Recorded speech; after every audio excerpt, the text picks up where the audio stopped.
Yeah. Alors, c'est intéressant. Ça... Oui, même je l'aime tellement, Mario. Ben oui, ben oui. Puis en plus, il y a des bonnes idées qui font changement des résolutions. Ouais. Est-ce que toi, tu es un peu écœuré de ça, là? Le concept résolution. C'est un bien grand mot, mais en partant, là, je veux pas sembler trop direct avec ça. Oui, je suis tout à fait pour les 3 R de début d'année. Tu connais les 3 Non. R de début d'année, Qu'est-ce que Christine? c'est? Non, tu connais pas les 3 Non. R? OK. Reflection. C'est en anglais, Ça oui. va pas.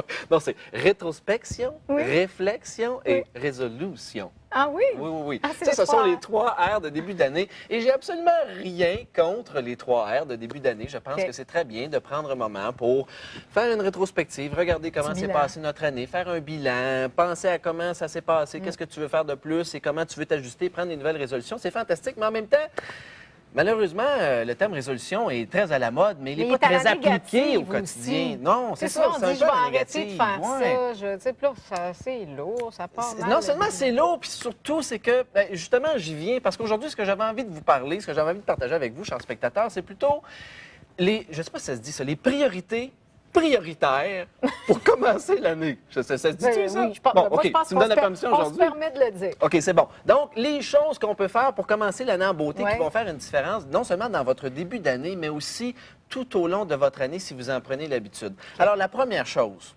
j'ai appris ça d'une amie que j'aime beaucoup dans son dernier livre, qui s'appelle Encore plus belle la vie, C'est très drôle.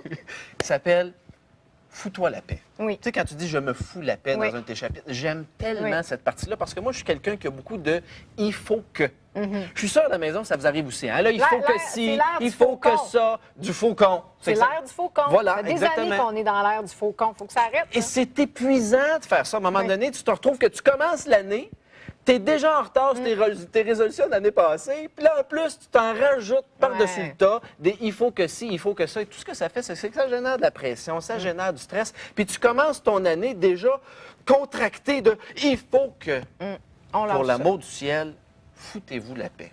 Juste OK. un moment, OK? Donc, Oui. première chose, ça c'est ça. La deuxième, si vous êtes capable de réussir à faire ça, tu le sais, on a pris un verre ensemble après la fin d'un enregistrement dernièrement, je te disais, Christine, j'ai commencé à faire le ménage dans ma vie. Tu sais, faire le ménage Ouais. dans sa vie. Quand je dis faire le ménage, je parle plutôt spécifiquement du ménage émotionnel.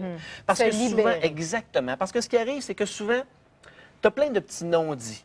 Tu as des choses qui te causent de la tristesse, de la colère, de la frustration avec des gens proches de toi ou peut-être plus éloignés ou des collègues. Puis tu ne dis pas. Et ça, ce que ça fait, c'est que ça t'emplit de trucs qui sont négatifs, qui tournent dans toi, Ben, qui deviennent lourds. Tu sais, ça fait comme une petite boule de mousse, là, de poussière qu'il y a sur le plancher des fois. Là. Mais plus on retarde à la ramasser, plus elle va en chercher d'autres. Puis à un moment donné, elle devient très, très grosse. Hein? C'est en plein ça. Exactement. Ma mère, quand j'étais plus jeune, elle disait « petite boule deviendra grosse ». Et là, elle ne parlait pas de ma sœur, j'ai pas de sœur. Ah, franchement, David! Non, ben écoute. Alors donc... Une je chance vous en- que t'as pas de sœur.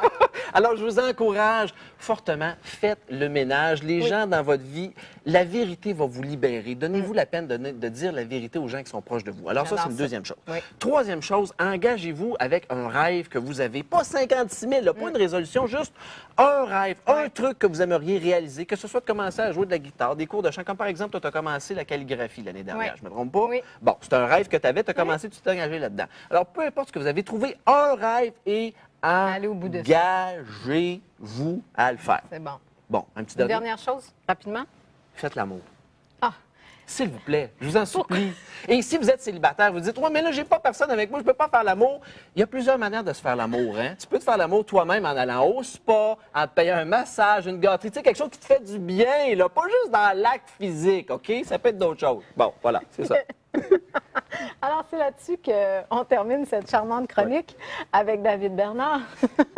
N'oubliez surtout pas ses conseils. c'est ça. Et il sera avec nous après la pause parce qu'on poursuit Oui, c'est dans la vrai, même oui, veine. oui. Mais surtout, j'ai un petit exercice à vous faire J'ai hâte de faire. faire ça. Restez là, vous avez d'autres vœux de jour de l'an qui s'en viennent.